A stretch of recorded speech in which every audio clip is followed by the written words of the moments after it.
Welcome everybody. Today we're going to be discussing the tune But Beautiful, and we're going to be looking at the arrangement by Beegie Adair. We will come on to more of that in a second. I'll just play a little bit so that I can make sure the audio is working okay. If you guys can let me know that the levels are good so you can hear my voice and that you can hear the piano as well, we will then get started with the seminar. So here's a little bit of the tune that we're going to be analysing today.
What I think might be useful is just to very quickly talk about sus chords. So as we're doing more of these sessions, these Beegie Adair focus sessions, and we can do many more, by the way, if anybody has any suggestions, you can always send in the kind of songs that you would like us to analyze. The nice thing with a lot of her recordings is she starts with an introduction, it's usually solo piano. Not all of them, but usually on many of them there's a solo piano introduction, and then she'll play either 16 or 32 bars solo piano and then come in with the trio. And so the nice thing with that is, like I said, it gives us, you know, a mixture of different styles to look at, and it also ties into Trevor's question, you know, about different voicing uses for solo piano, for playing with a trio, and for accompaniment. But one of the things that I've realized features in all of the different lessons and the studies that we've done is sus voicings. You know, for me, if I had to say, you know, what's the one thing in Beegie Adair's playing, definitely harmonically in terms of voicings, what's the one thing that really jumps out in all of her arrangements, and that is the use of sus chords. So today we're in the key of G major, that's the key of the tune. So if we just think of the scale, and we could think of the diatonic 7th chord, so G major 7, A minor 7, B minor 7, C major 7, D7, E minor 7, and F sharp minor 7 flat 5, and then back to G major. We could also play those with the 9 on top as well. It will just give us a bit more color and we can run up and down the keyboard. So here I'm just playing, I'm usually building from the 3rd of each chord, so a G major. In the right hand, it's nice to play, like if we play 2/5 here, it's a bit like the start of that minor voicing that we look at a lot. But if we just play that in the left hand and then play what is effectively a rootless voicing in our right hand, it's a nice way just to run up and down and explore the colours of the scale. So we have G major 9, A minor 9, to a B minor 9, C major 9, to a D7 or a D9, E minor 9 would be here. For the diminished chord, we usually play that note instead of here. It can sound a bit jarring. We would play this, and then back to G major. Now, of these chords, the 2, 5, and 1 are obviously very important. So this is the most common cadence in jazz, and we're going to see in a second that actually her introduction is very diatonic in terms of it uses these chords that we've just gone through.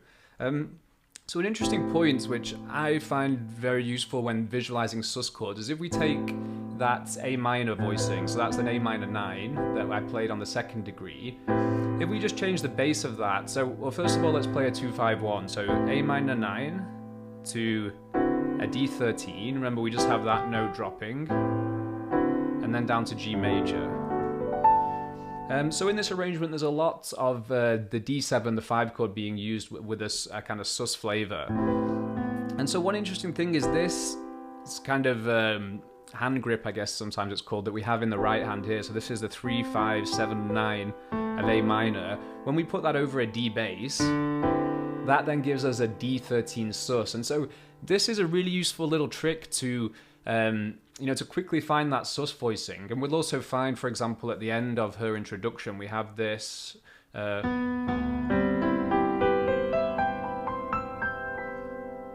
and all that's really happening there is, she's outlining that C major 7, or really how I like to see it is just the 3, 5, 7, and 9 of the 2 chord.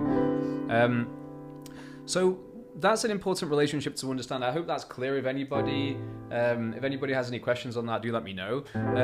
So the minor 2 chord, then just change the bass to a D. So we're playing what is effectively 3, 5, 7, 9 of the 2 chord over the 5, and that will give us a sus13 sound. So remember, with the easiest way to build a sus chord is to take the roots of the chords and then play a major triad off the 7. So this is like a D7, but we don't play the 3rd in a sus voicing.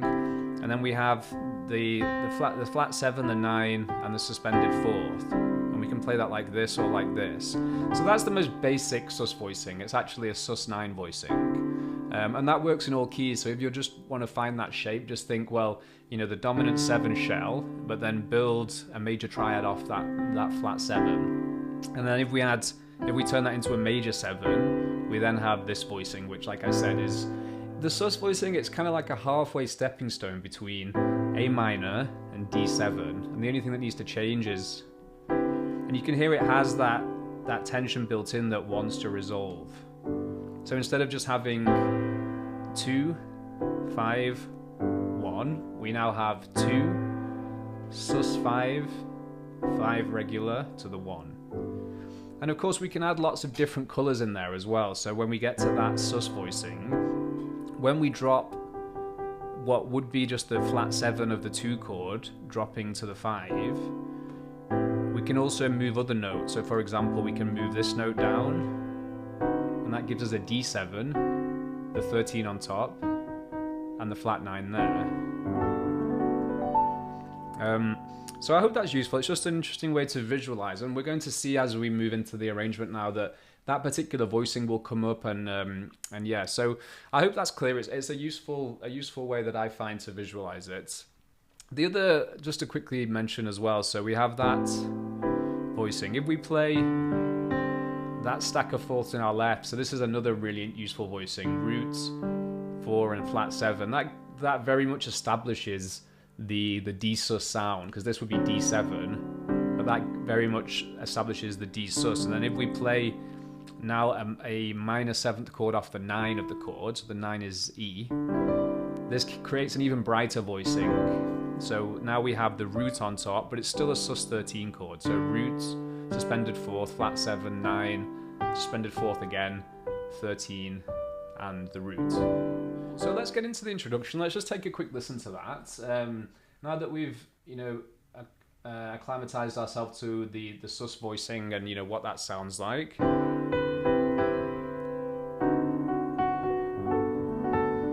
Let's have a listen to Beegie's introduction.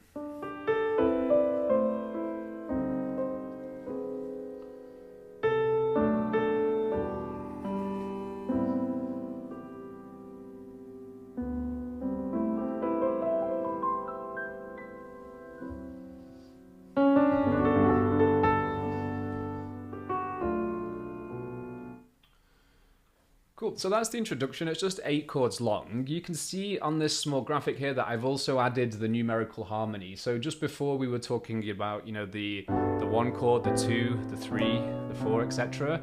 So let's quickly talk through this. We start with an A minor, but it's interesting because this is the melody that she plays.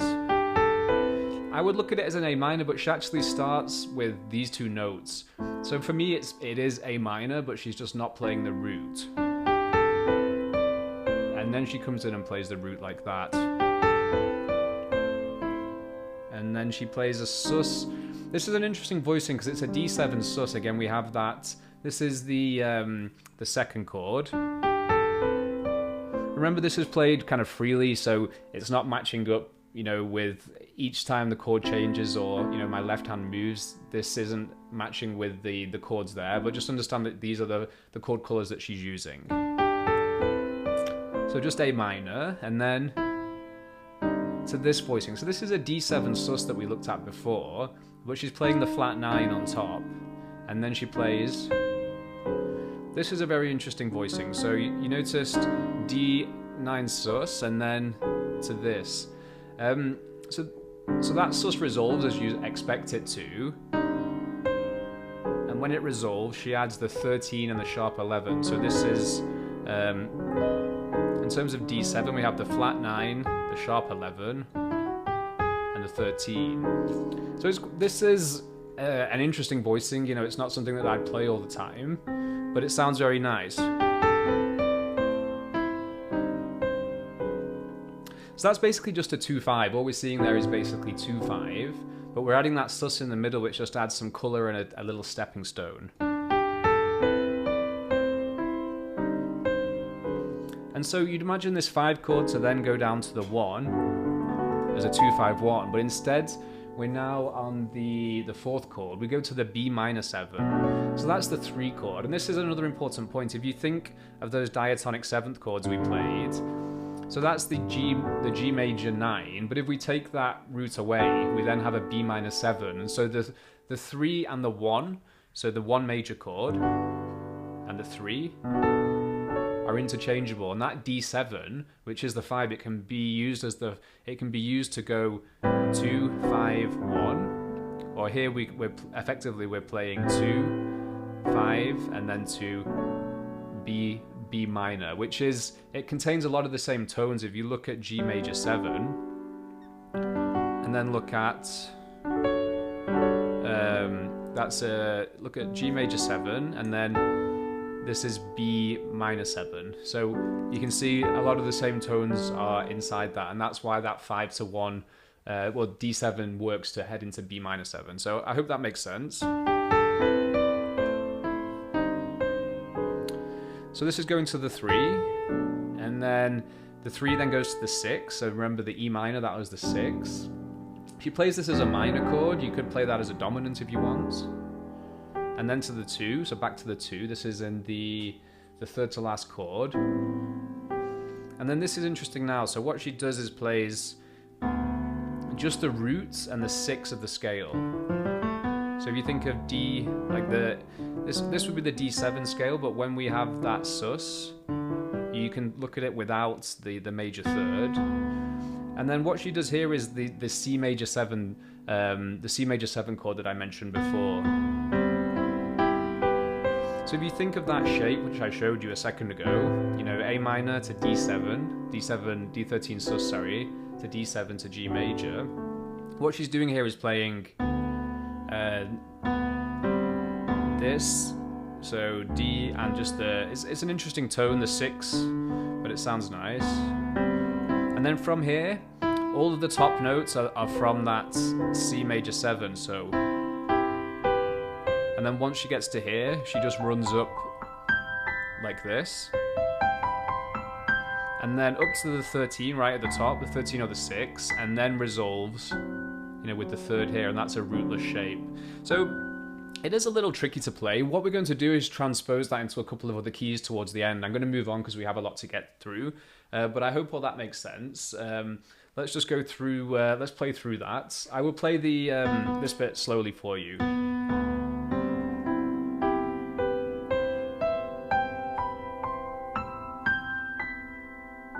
And then once we resolve there, notice she plays the major 3rd in the melody and also down here in this rootless voicing. So 3, 7, and 9. You know, then we're ready. We have the 5 chord, and we're ready to go into the song. So I'll play through that, and then we will move into the song. Let's pull up that graphic here.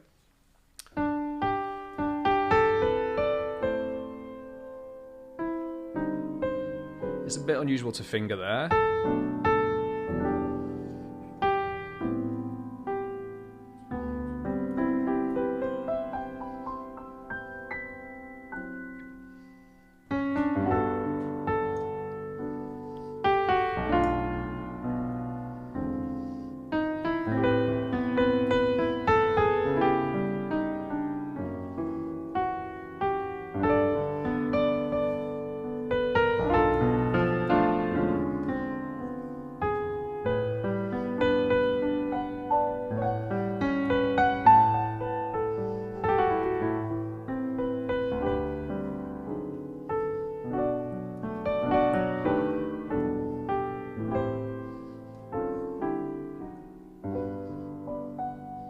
So I actually went into the B section as well.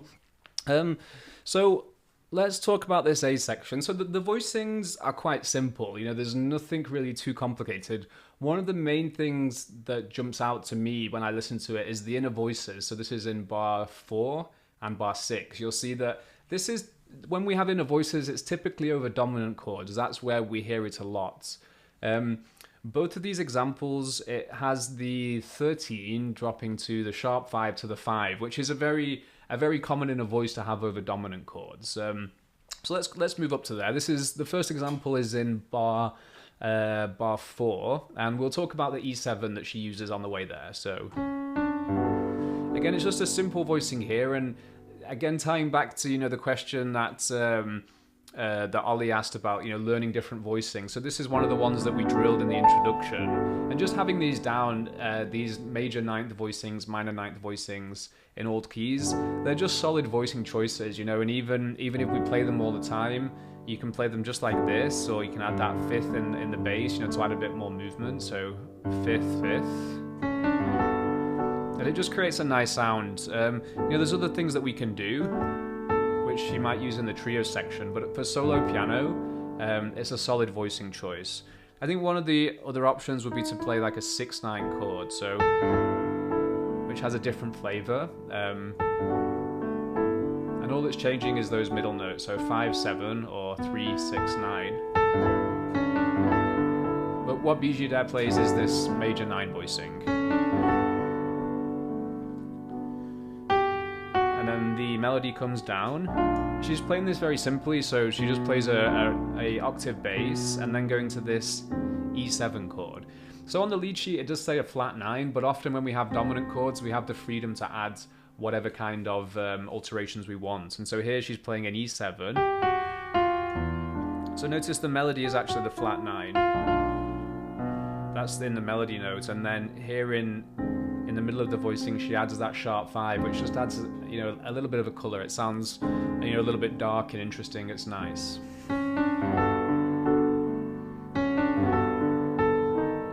Some inner voice movement could be nice there. So the E7 sharp 5. So here in the left hand she kind of walks up. Let's have a listen to what she plays there. I'm not sure if that's exactly the note she plays, but the point is she's adding a little bit of movement into her left hand.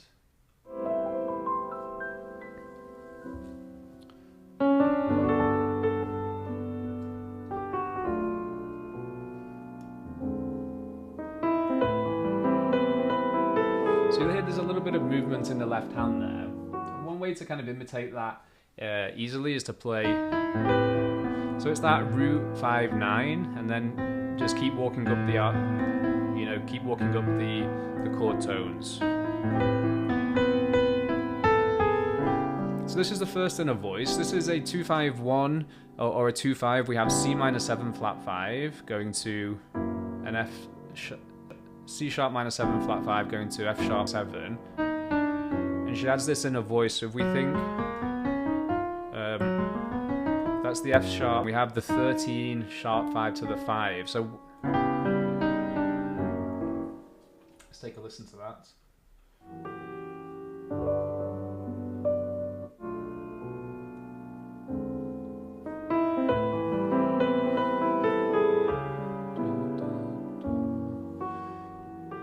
So these little things are really nice, and these are the kind of things, when I'm listening to recordings, I will immediately notice that, and I will either, annotate a lead sheet, and I'll come back to work it out.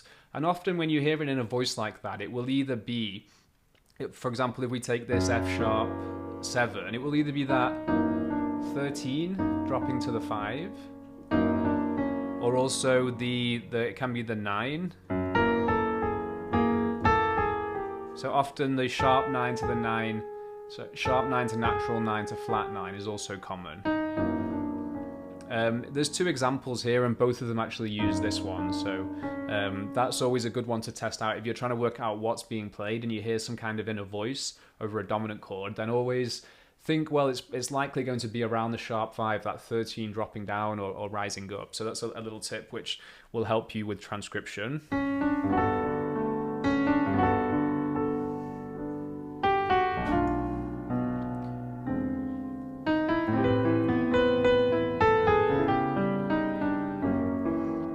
on now.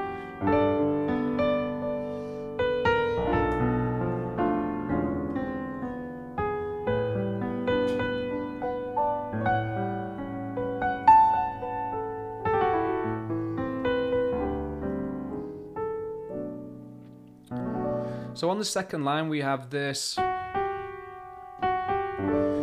An interesting thing to notice as well here, so this kind of threw me off a bit when I was first trying to play the tune.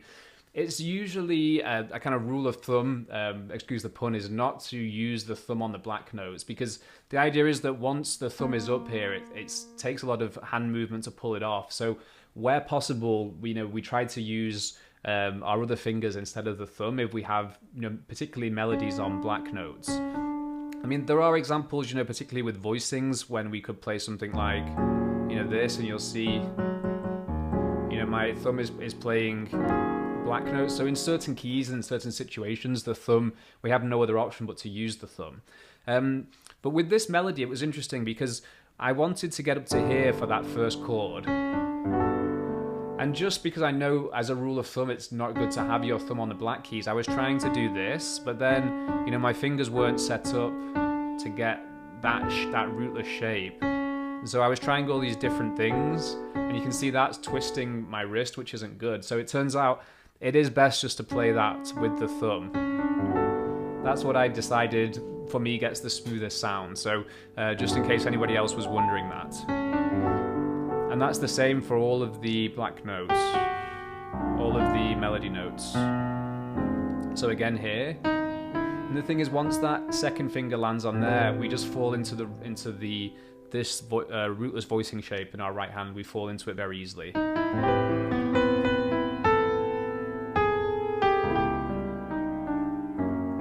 Again here, thumb on the black note again.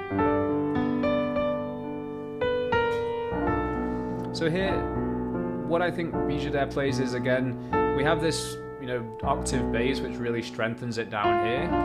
So we have, and then she hits this, and then into that next inner voice. So look at this as an E7, E13, E13 flat 9, because we don't have the flat 9 in the melody, but she plays.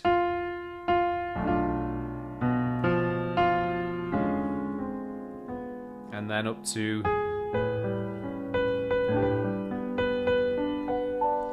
and that's a really nice bit. So I hope that's clear with the inner voices. Just to recap the first one and the second one. So you'll hear they're both the same. It's both 13 sharp 5 dropping to the 5, and you can experiment with this in other songs. And also, if you hear that kind of sound, it's often, what's going to be going on there is that 13 dropping to the 5. If anyone does have any questions, feel free to drop those into the comment box as well. Let's now move on to the end of the A section. So we have this long bar. So on the lead sheet, we have just an A9 chord. So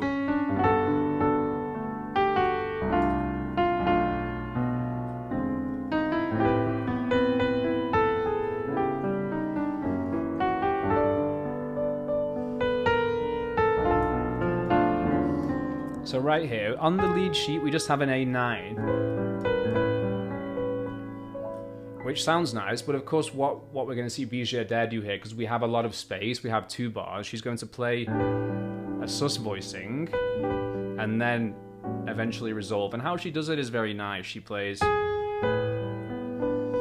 So what I'm seeing here is, we'll talk in a sec about this. What I'm seeing in my left hand is kind of that A root note with a G triad. So this is, again, that formula I explained at the beginning for the sus voicing. So root, and then 3, root, 7, 9, and the 11. And so the melody comes, and then my left hand, notice I'm playing root, flat 7, and then I'm playing those tones in one hand. So, and you can keep that coming up if you like. And then resolve.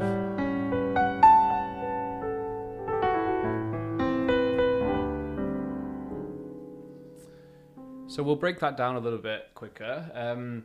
Cool, everything's looking good there.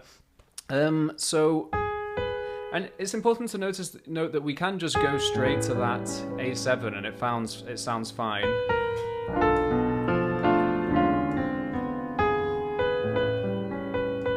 But then we have a lot of extra space to fill in, and so when we add that sus chord, it just creates a temporary stepping stone, and it allows us to really kind of stretch and pull on the harmony.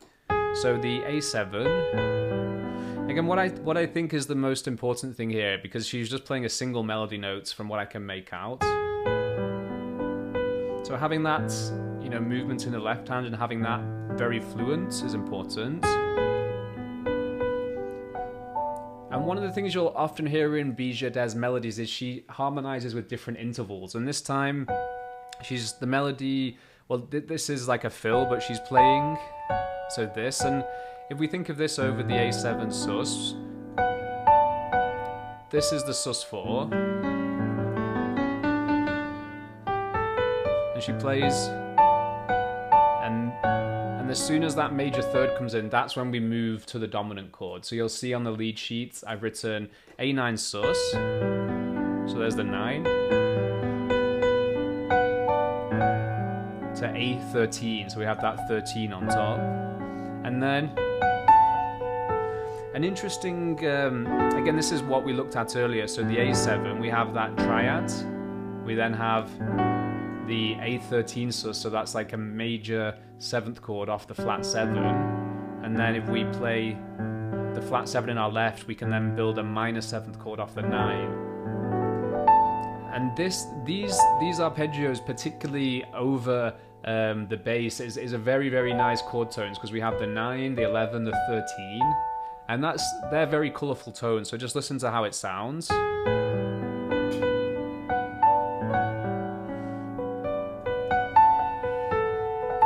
And she's also playing that over the...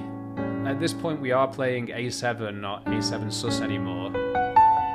But just listen to how nice and sweet that 9, 13 and the root sounds.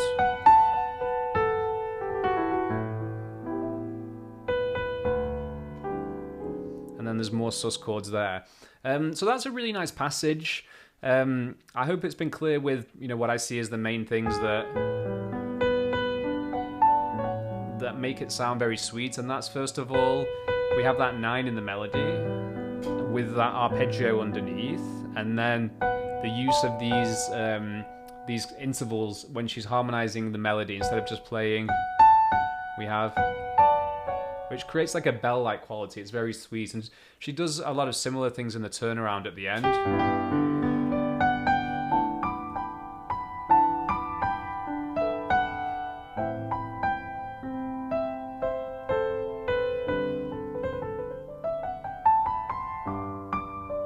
So we have a lot of these intervals. We're going to look at that in a second. So it can be a bit tricky to finger. So whatever's comfortable for you.